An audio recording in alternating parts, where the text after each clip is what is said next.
The conditions that trainers would be very useful are where women have sexual functioning difficulties or issues. Now those might be vaginismus, which is the involuntary muscle spasm, which can make penetration almost impossible.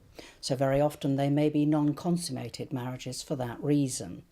There could be issues to do with pain or referred pain. So a woman has a memory of pain and therefore she perceives that sexual intercourse is going to be painful for her. Or the type of woman who has vulvodynia, which is a non-specific pain which is around the vulval region and is triggered sometimes by touch response. And this doesn't actually show up as an inflamed or swollen area, but nevertheless is a very painful condition for some women, and they can be helped by the use of trainers. Sometimes I see women who are in the menopause or just through it, and the menopause through the loss of estrogen can cause some problems in the vaginal area. So that could be dryness in particular, or loss of elasticity of the vagina. So these women may have, the walls may get thinner. So with the use of trainers, they can regain some of that suppleness. There is a difference between dilators and trainers. Dilators, by their word, means to stretch.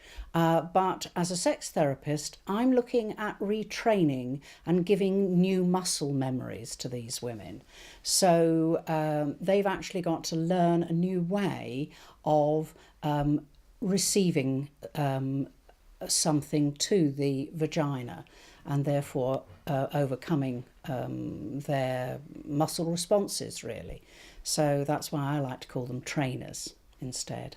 Pelvic floor muscles are really important, and I think before any woman starts to use any form of trainer, she needs to know how to do those exercises properly and that she's confident and comfortable using them first, because that will be a very important part when she is shown how to use the trainer as part of a program to help her muscles relax so that the vagina can open and she doesn't experience pain. Pelvic floor exercises. Now these are very important actually, because over a third of women, when they start to use them, end up using the wrong sets of muscles.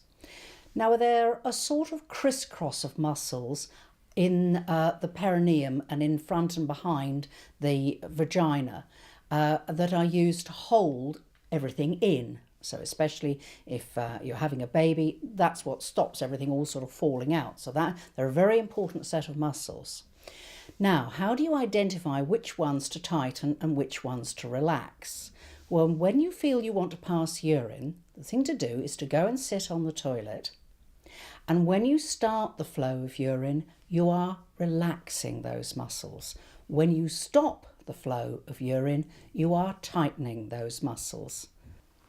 A woman doesn't necessarily need to see a sex therapist in order to use trainers effectively. She and her partner could learn to use them together, or she could do it herself.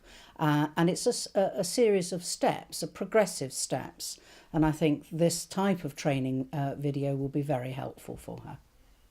When a woman wants to start using trainers, it's important that she realises that she has the control for what is actually going to be a program that she's going to go through. So she works out the steps she's going to do, when she's going to do them, and how she's going to do them. So she sets the pace.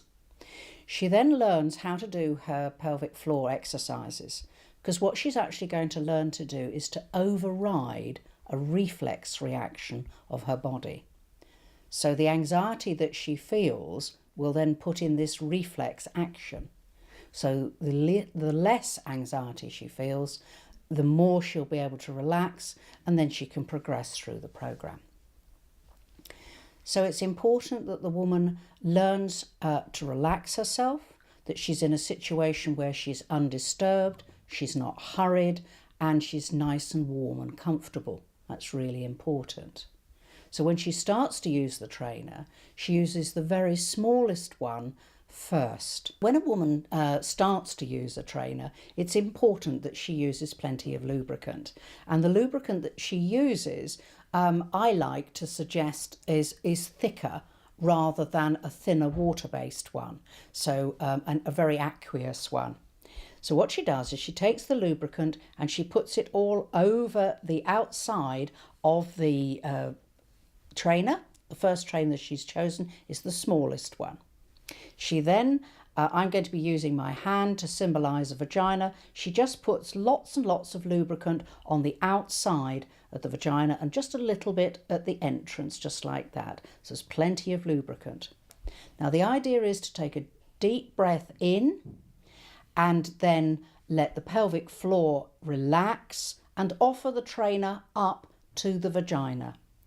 And if you're nice and relaxed, the trainer should slip just easily in. And then hold it there, take a deep breath and let the pelvic floor relax again. Through a progression of steps, the woman can then go from that small size through to the next size and on through progressive steps to the larger and eventually the penis-sized trainers. It's important when you want to progress to the next size up that if you're comfortable with this size, that in the same session you progress to the next size up. The vagina is already relaxed and accepting of the first size, and it may well be more than ready to progress to the next size.